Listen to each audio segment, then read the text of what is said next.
آج مسلمانوں سے میں گفتگو کر رہا ہوں، دوسروں کو مت دیکھیں آپ کون کیا کھا رہا ہے۔ یہ زبان کی شہوت تمہیں آزاد اتنا کر گئی ہے کہ تم ہر چیز کھانے پر تیار ہو گئے۔ پہلے کے دور میں لوگ بچتے تھے، نان ویج کھانا ہے، گوشت کھانا ہے، تو کتنی تحقیقیں ہوتی تھی کہ کہاں سے آیا، کس کا ہے، کون دیا ہے۔ آج کچھ بھی نہیں۔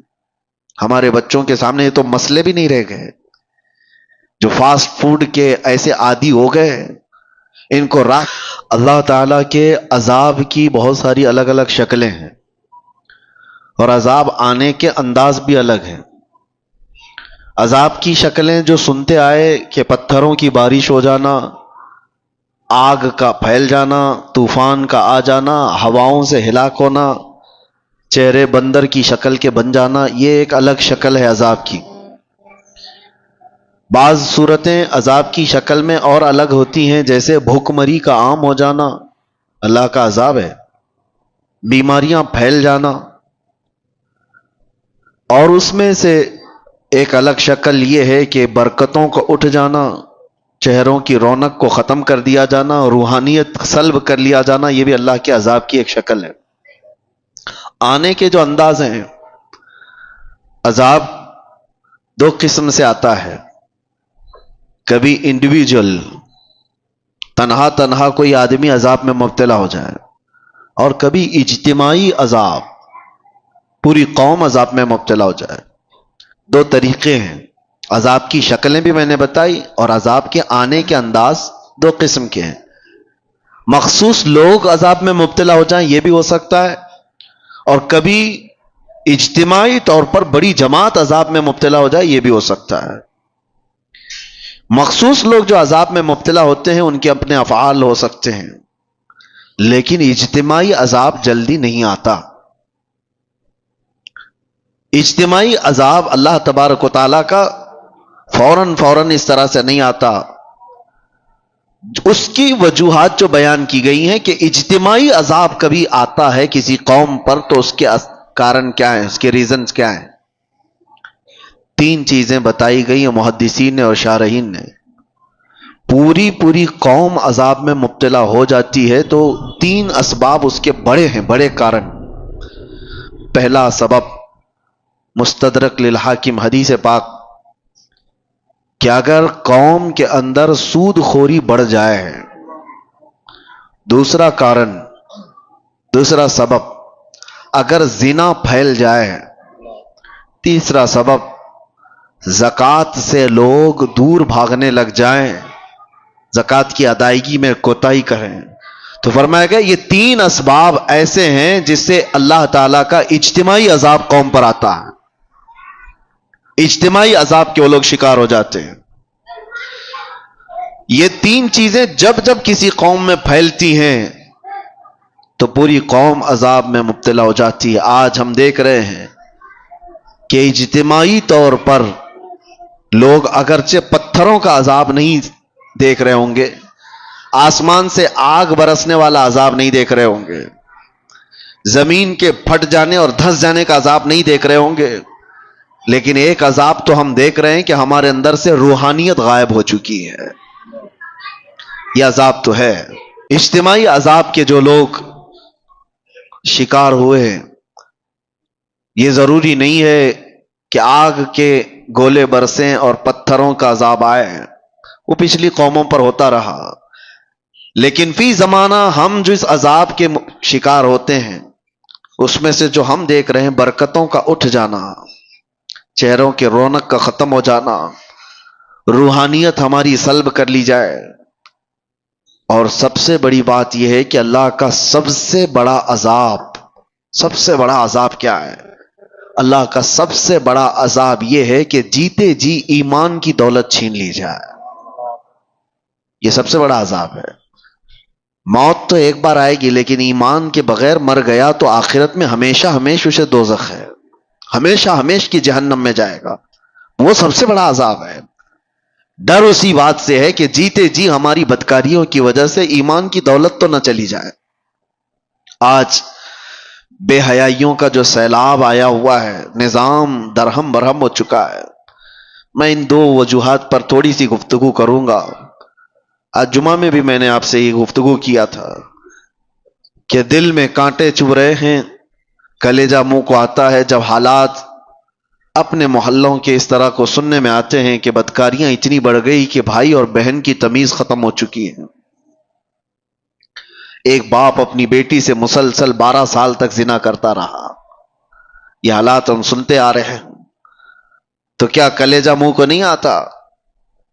یہ چیزیں پیدا کہاں سے ہوتی ہیں؟ انسان اس قدر درندگی کا شکار کب بنتا ہے، ایسا حیوان کب بنتا ہے؟ مین ریزن کیا ہے؟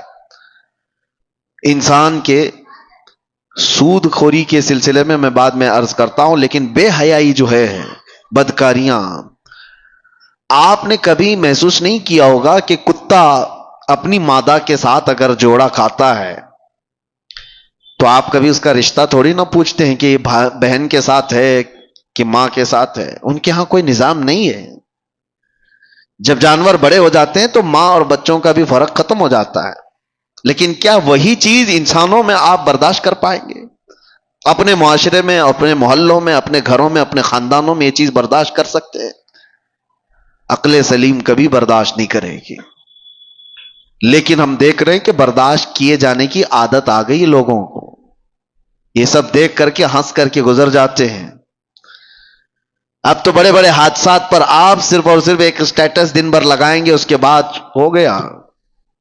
بڑے بڑے حادثات صرف اور صرف ایک دن کی نیوز بن کر کے ختم ہو جاتے ہیں۔ یہ انسان کی درندگی یہاں تک جو آتی ہے، اس کے کچھ اسباب تو ہمیں ڈھونڈنا چاہیے کہ کیوں اس طرح سے انسان بے حیا ہو گیا۔ سب سے پہلا ریزن ہے اس کے رزق کا، اس کے کھانے کا۔ گاڑی میں جیسا پیٹرول ڈالو گے ویسی ہی گاڑی چلے گی۔ ایک ٹنکی ہے چھت پر رکھی ہوئی ہے، اس پر جیسا پانی آپ فل کرو گے، نیچے جس ٹوٹی کو بھی کھولو گے پانی وہی آئے گا جو ٹنکی میں ہوگا۔ رزق حلال اگر جسم کے اندر جاتا ہے تو اس کے اعضاء سے حلال کام ہوں گے۔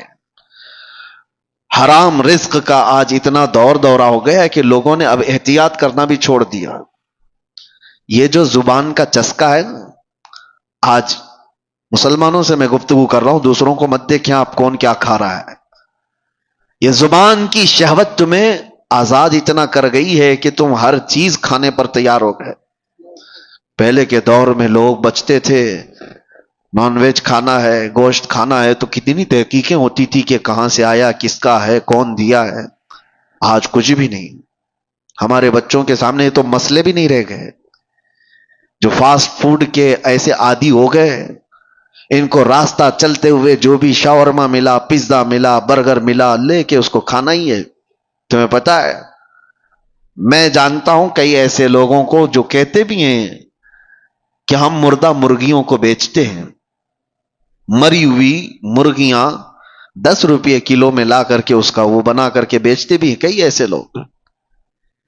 اگر دوسری قوموں کے ہاں ذبیحہ کا مسئلہ ہی نہیں ہے تو وہ جو کھائیں ہمیں اس سے فرق نہیں پڑتا، لیکن تمہارے لیے رزق کا بہت فرق پڑتا ہے۔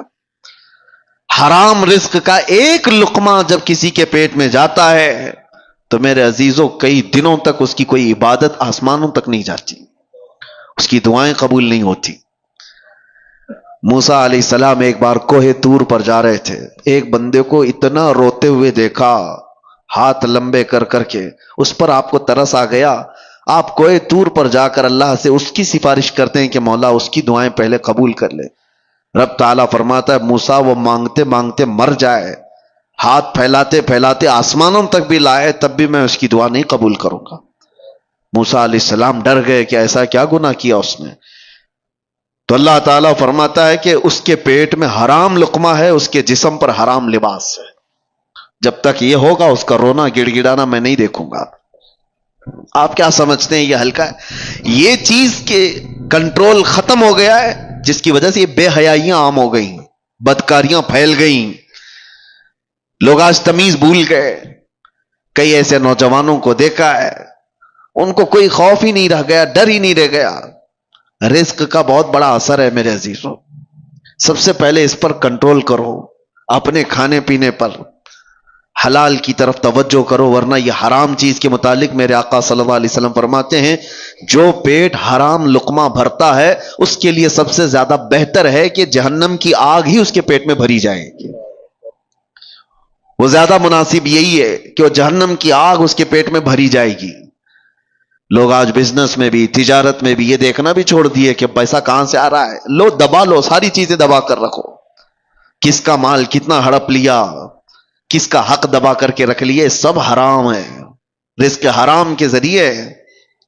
صرف یہ نہیں ہے کہ آپ ذبیحہ دیکھ رہے ہیں، مسلمان نے ذبح کیا ہے وہی گوشت آنا چاہیے، ارے کسی کا دبا کر کے ایک درہم بھی رکھا ہے وہ حرام ہے، دھوکہ دے کر کے کمائی ہوئی چیزیں حرام ہے۔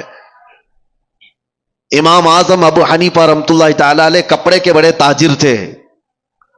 ایک بار ان کی کپڑے کی دکان میں ایک تھان میں عیب والا کپڑا آیا تھا، تھوڑا سا کچھ داغ تھا، خادم سے بتایا تھا کہ بیچنا تو یہ گراہک کو بتا کر کے بیچنا کہ اس میں عیب ہے۔ امام اعظم ابو حنیفہ چھوٹے موٹے تاجر نہیں تھے، بہت بڑے تاجر تھے۔ شام کو ان کا خادم آیا، اس دن جانتے ہو تقریباً 4 لاکھ درہم کی تجارت ہوئی تھی۔ سب سے پہلے آپ نے سوال کیا کیا وہ عیب والا جو کپڑا تھا وہ تھان بک گیا؟ اس خادم نے کہا ہاں بک گیا، وہ تو صبح ہی بک گیا۔ کہا بتایا تھا؟ کہا ارے میں بھول گیا تھا۔ امام اعظم نے کہا کہ یہ 4 لاکھ پورے کے پورے بانٹ دو، اس میں کا 1 روپیہ بھی میرے لیے حلال نہیں ہے۔ میرے عزیزو یہ ائمہ اعظام تھے جنہوں نے شک والی چیز کو بھی اپنے گھر آنے نہیں دیا، شک والی چیز بھی۔